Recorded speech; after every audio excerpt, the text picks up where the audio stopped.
Bismillahirrahmanirrahim. Assalamualaikum warahmatullahi wabarakatuh.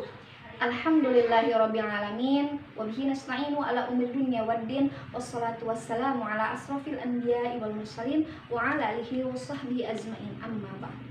Salawat serta salam marilah kita limpah curahkan kepada junjungan kita, yakni Habibana wa Nabiyana Muhammad sallallahu alaihi wasallam, yang semoga sampai kepada kita selaku umatnya. Amin amin Allahumma amin.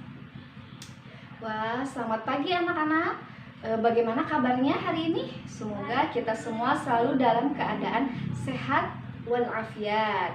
Sepertinya Ibu juga lihat semuanya hadir lengkap dan juga bersemangat serta siap untuk menambah ilmu hari ini. Baik, sebelumnya silakan dibuka buku paketnya kelas 6, buku paket Al-Quran Hadis pada mata pelajaran Al-Quran Hadis kelas 6 semester 2 pada bab 7. Hari ini kita akan membahas tentang amal soleh. Adapun tujuan dari pembelajaran amal soleh ini, anak-anak dapat mengetahui yang dimaksud dengan amal soleh. Anak-anak juga dapat mengetahui hadis tentang amal soleh, dan juga anak-anak mampu mengamalkan apa yang ada di dalam hadis amal soleh. Oke, baik, silahkan dibuka dan kita akan bahas tentang amal soleh. Namun sebelumnya Ibu tanya dulu, apa sih yang dimaksud dengan amal soleh? Baik, amal soleh bisa kita lihat ya di buku ataupun di papan tulis. Amal soleh adalah menjalankan suatu perbuatan baik dengan niat karena Allah dan hanya mengharapkan ridho Allah semata. Jadi segala perbuatan baik yang diniatkan karena Allah dan mengharapkan ridho Allah itu termasuk ke dalam amal soleh. Lalu bagaimana sih bunyi hadis tentang amal soleh? Mari kita bisa baca bersama-sama. Anak-anak bisa melihat buku paket ataupun bisa melihat papan tulis. Kita akan baca bersama-sama hadis tentang amal soleh. An Abi Hurairah radhiyallahu anhu qala Rasulullah sallallahu alaihi wasallam, idza mata ibnu adama in qata'a amaluhu illa min thalasin, shadaqatin jariyatin aw ilmin yuntafa'u bihi aw waladin shalihin yad'u lah, riwayat Muslim.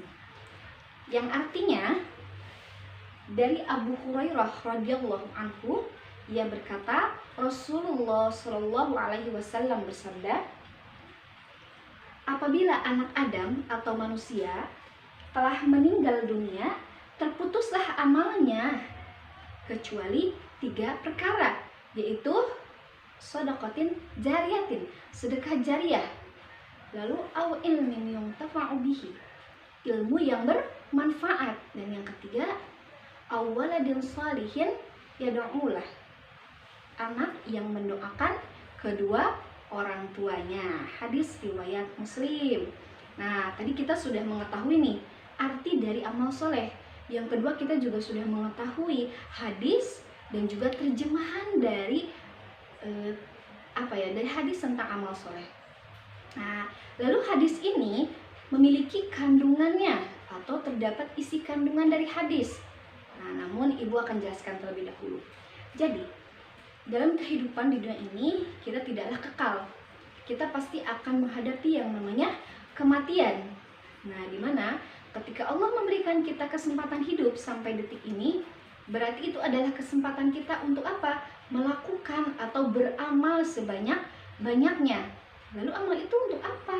Amal itu kita gunakan untuk bekal kita kelak di akhirat ketika kematian itu sudah tiba dan ada hari perhitungan juga. Nah, jadi amal tersebut akan menolong kita ya, menjadi bekal kita di akhirat kelak.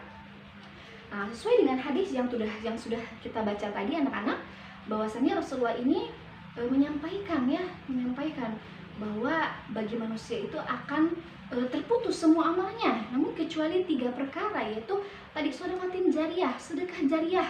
Yang kedua ada aw ilmin yuntafa'u bihi, yaitu ilmu yang bermanfaat. Yang ketiga aw waladin shalihin yad'u lah, yang artinya anak soleh yang mendoakan kedua orang tuanya. Oke, sebelumnya kita bahas nih satu-satu ya. Ibu tanya dulu, apa sih yang dimaksud dengan sedekah jariah. Oke, apa itu sedekah jariah ya? Ada yang tahu? Nah, kita akan bahas tentang sedekah jariah.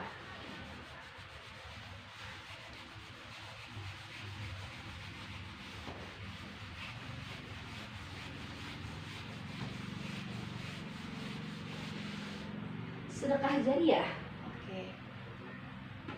Apa itu sedekah jariah?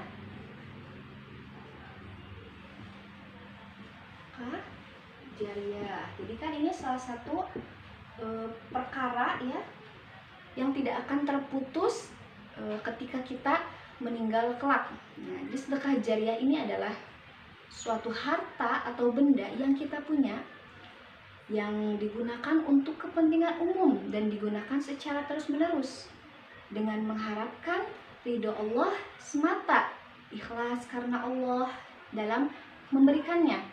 Nah, jadi segala harta atau benda yang kita punya lalu kita sedekahkan, kita berikan, kita bagikan kepada orang lain demi kemaslahatan umat, demi kepentingan semua orang. Nah, itu dikatakan dengan sedekah jariah. Lalu apa saja sih yang termasuk sedekah jariah? Oke. Yang termasuk sedekah jariah yang pertama ada mewakafkan tanah. Wah, ini Masya Allah ya. Ini salah satu sedekah yang cukup dikeluarkan banyak dan juga yang pastinya ada perhitungan tersendiri oleh Allah Subhanahu wa Ta'ala ya. Dan ini bisa menjadi bekal kita mewakafkan tanah. Yang kedua, kita bisa memberi sumbangan untuk pembangunan. Pembangunan apa saja? Banyak sekali ya kepentingan umat yang bisa kita bantu.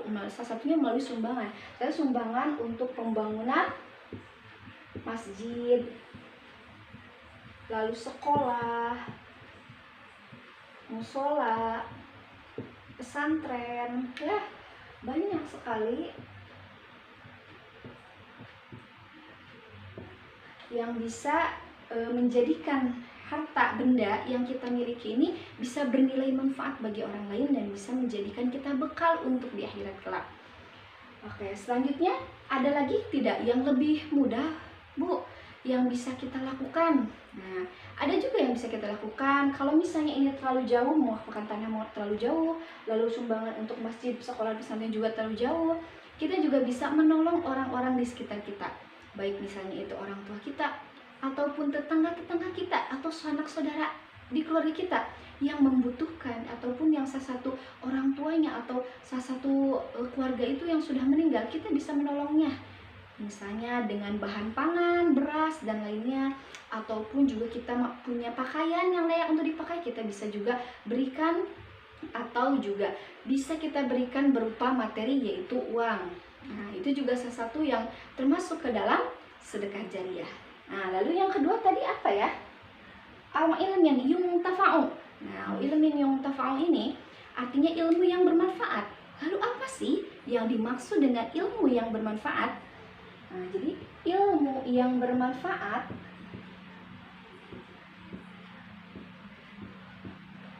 ilmu yang kedua itu ilmu yang bermanfaat. Ilmu yang bermanfaat adalah ilmu yang dapat diamalkan dan diajarkan kepada orang lain.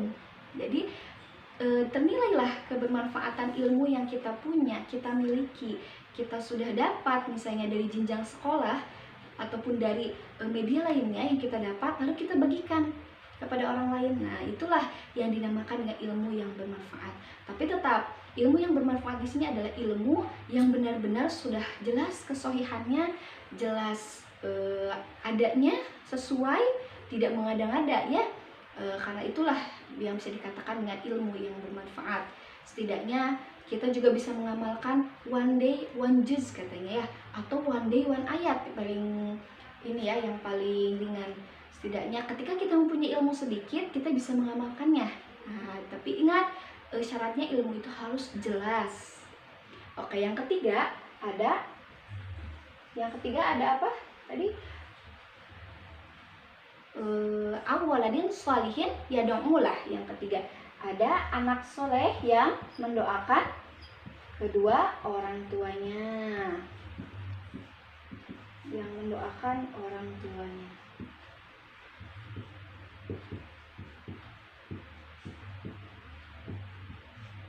Orang tua. Nah, ini salah satu investasi mungkin bagi kedua orang tua ingin mendambakan juga memiliki anak yang soleh. Nah, di sini yang termasuk ke dalam cara kita berbakti kepada orang tua itu seperti apa sih? Nah, yang paling ringan kita bisa bertutur kata yang baik, sopan, santun, dan juga bisa meringankan pekerjaan orang tua. Misalnya pekerjaan ibu di rumah banyak sekali seperti menyapu, mengepel, beres-beres ya, mencuci pakaian. Selagi kita mampu, kita bisa meringankan pekerjaan ibu di rumah dengan membantunya. Nah, itu salah satu yang paling ringan anak-anak. Nah, selain itu juga ada nih, Bu, kalau orang tua saya sudah meninggal, bagaimana saya bisa berbakti kepada orang tua? Cara saya berbakti kepada orang tua. Nah, di sini cara berbakti apabila orang tua meninggal itu bisa dengan cara mendoakannya. Saya mendoakannya bisa juga dengan bersilaturahim dengan karib kerabat dari orang tua ataupun sahabat orang tua, ya, agar tidak terputus tali silaturahimnya, karena itu juga sangat bermanfaat bagi orang tua yang sudah meninggal. Nah, yang terutama adalah mendoakannya. Jadi bagi anak-anak yang soleh, ya, anak-anak yang sudah ditinggalkan orang tuanya, silahkan doakan kedua orang tuanya, doakan keselamatan untuk dia selama dia ada di alam kubur. Doakan kebaikan-kebaikan untuk dia, ya. Jangan hanya mendoakan untuk diri sendiri, tapi doakan juga orang tua, gitu ya. Nah, selanjutnya di sini yang termasuk ke dalam anak yang soleh itu anak yang seperti apa sih? Oke, yang termasuk ke dalam yang dikatakan anak soleh yaitu anak yang pastinya itu taat beragama, ya, taat beragama. Dia menjalankan apa yang sudah Allah perintahkan, ya, disuruh sholat dia melaksanakan dengan tepat waktu malah, gitu ya. Alhamdulillah. Lalu yang kedua, dia tuh bersungguh-sungguh dalam beribadah. Ibadah apapun, baik itu yang wajib, yang sunnah, dia kerjakan. Selagi dia mampu, dia diberi kesehatan, umur yang panjang, dia lakukan. Itu salah satu ciri juga anak yang soleh. Yang ketiga, dia selalu berbuat baik terhadap sesama. Sudah pasti kalau pada orang tua, ya, tapi dia juga berbuat baik kepada orang lain, kepada sesama manusia, bahkan kepada binatang pun ia berbuat baik. Nah, itu termasuk ke dalam anak yang soleh. Baik, karena materi tentang anak soleh ini, amal soleh ini sudah Ibu sampaikan, silahkan kalian pelajari hadis tentang amal soleh, ya. Untuk tugasnya kalian bisa pelajari hadis tentang amal soleh, berikut terjemahannya. Oke, dan juga contoh dari masing-masing, misalnya contoh dari sedekah jariah, lalu ilmu yang bermanfaat, dan juga anak yang soleh itu menurut kalian seperti apa? Kalian bisa kemukakan tugas tersebut di buku tugas kalian. Baik, mungkin untuk materi sudah selesai. Alhamdulillahirrabbilalamin. Semoga materi yang Ibu sampaikan juga bisa bermanfaat untuk khususnya untuk Ibu dan wabil umumnya untuk kita semua, ya, untuk kalian anak-anak, ya. Semoga bermanfaat. Wabillahi taufiq wal hidayah. Wassalamualaikum warahmatullahi wabarakatuh.